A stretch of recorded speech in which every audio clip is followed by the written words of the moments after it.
For more than 1,000 years after the 79 AD eruption, Pompeii and the surrounding towns and villas lay lost and forgotten under the volcanic ash. Pompeii finally re-emerged into history in 1592, when an underground water pipe was being laid across fields near the foot of Vesuvius. And this is the famous pipe here encased in this stonework. And as you can see, they dug right down to the Roman street level, straight through Pompeii. Houses, all sorts of public buildings. And then check this out, this is very cool. You can see here the level to which they dug.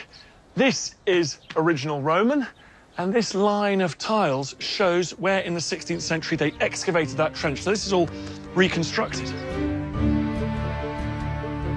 An acclaimed architect, Domenico Fontana, was in charge of the project.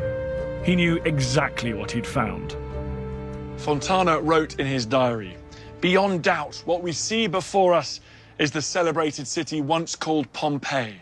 She shows us her towers, houses, theatres and temples, which one can discern almost whole." But the Duke, employing Fontana, did not share his excitement. He refused to allow any further investigations. He ordered this trench backfilled, and once again, Pompeii was forgotten.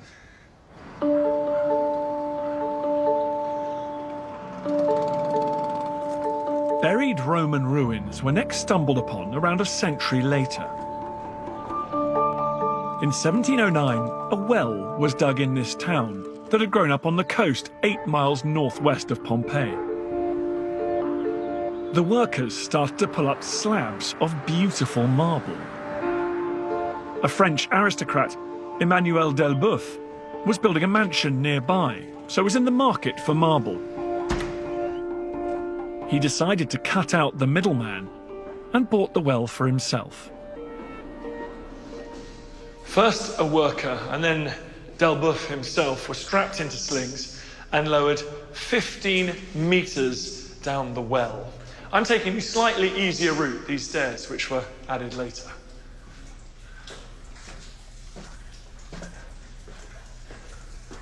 And here is the well that Delboeuf came down that day. Wow. What? That's a long way. That must have been quite an adventure. At the bottom, he discovered this cavity and he started crawling around and found broken bits of marble and statues. And quite quickly, he realized that this must be a Roman theatre. And it could only be a theatre from the lost town of Herculaneum that the Roman authors had talked of.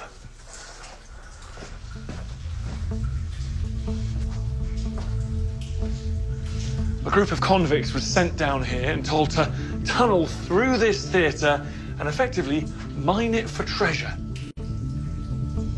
And they've left us as this warren of tunnels that they hacked out. Look at this one. Oh, yeah, through here.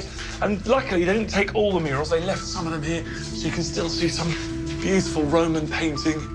Look at that. Been underground ever since that invasion in 79, so the colours are still perfect. Bit of graffiti from the 18th and 19th centuries. Well, look at up there on the arch, it's beautiful. And they stripped whatever they could find.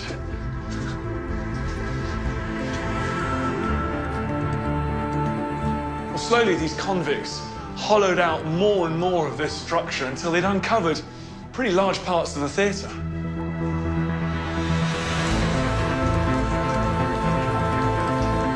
They revealed the stage.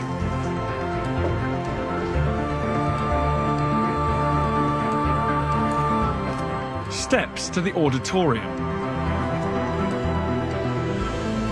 and some of the rows of seats that in total would have accommodated up to 2,500 people. This is where the people of Herculaneum would have sat side by side watching the action on the stage below. It's a Roman theatre buried under 25 meters of volcanic rock. I don't think I've ever been anywhere so remarkable.